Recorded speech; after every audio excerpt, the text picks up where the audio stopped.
इस वीडियो को आप आंख बंद करके भी सुन सकते हो। ये कहानी आपका दिमाग खुद विजुअलाइज कर लेगा। कहानी बहुत खास है। अगर समझ में आ गई तो कुछ कमाल हो सकता है। शाम का समय था।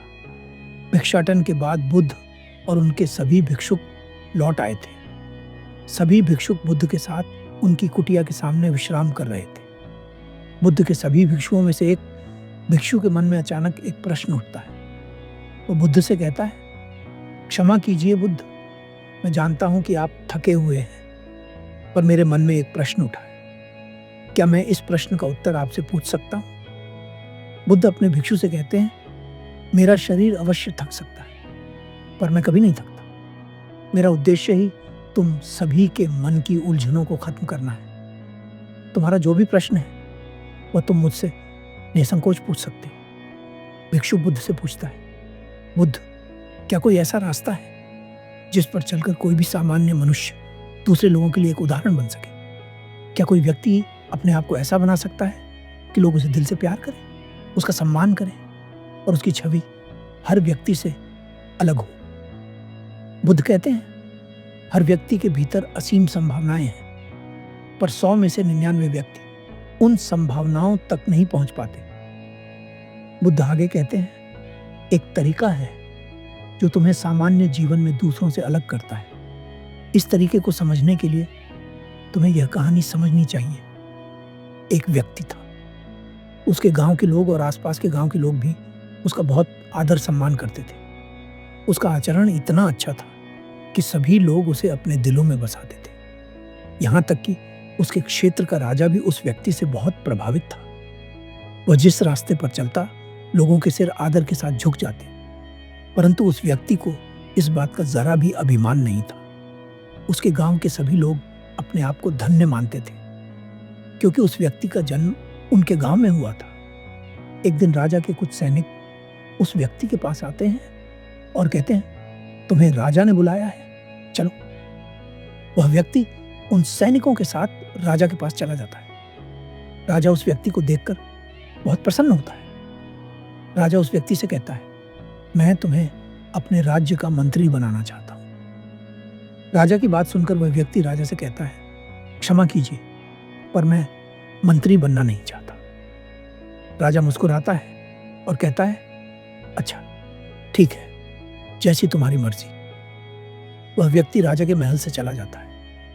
इस घटना के बाद राजा के मन में उस व्यक्ति के लिए और अधिक आदर सम्मान बढ़ जाता है। कुछ दिन बाद राजा फिर से उस व्यक्ति को अपने महल बुलवाता है और कहता है, मैं तुम्हें अपना आधा राज्य देना चाहता हूं। जितना मेरा अधिकार इस राज्य पर है, उतना ही अधिकार तुम्हारा भी होगा।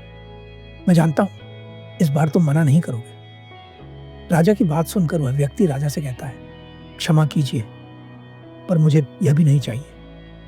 राजा आश्चर्यचकित होकर पूछता है, पर क्यों?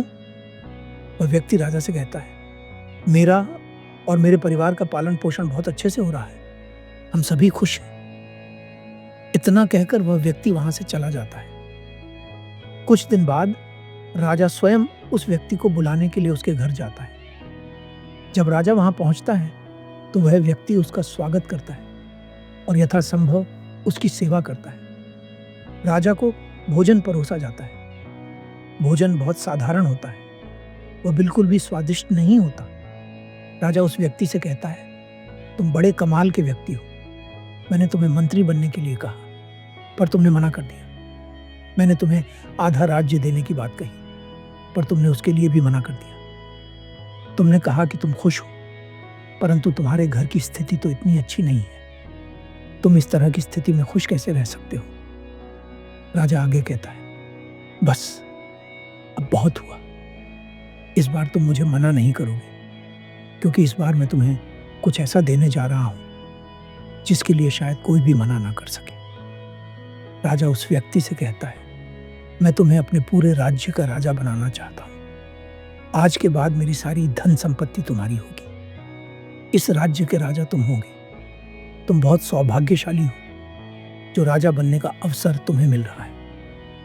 वह व्यक्ति राजा से कहता है, क्षमा कीजिए, मगर अगर आप इस राज्य की बजाय इस पूरी दुनिया की धन संपत्ति भी मुझे देने के लिए कहते तब भी मैं आपसे यही कहता कि मैं खुश हूँ, मुझे कुछ नहीं चाहिए।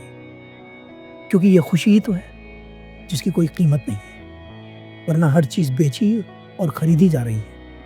इस राज्य को पाने से मुझे क्या मिलेगा? खुशी। पर वह तो पहले से ही मेरे भीतर है, फिर मैं व्यर्थ क्यों अपना सौदा करूं? क्षमा कीजिए राजन, पर आप मेरी कीमत नहीं लगा पाएंगे। इस दुनिया में हर व्यक्ति बिकने को तैयार है। किसी की कीमत कम है, किसी की ज्यादा और किसी की बहुत ज्यादा, पर बिकते सब है। यदि जीवन में दूसरों से अलग बनना चाहते हो तो ऐसे बनो कि अगर चाहो तो एक पैसे में लुट जाओ, और अगर ना चाहो तो इस पूरी दुनिया की संपत्ति भी कम पड़े। अगर ऐसे बन गए तो हर कोई तुमसे प्रभावित होगा, हर कोई तुम्हें दिल से सम्मान देगा। धन्यवाद।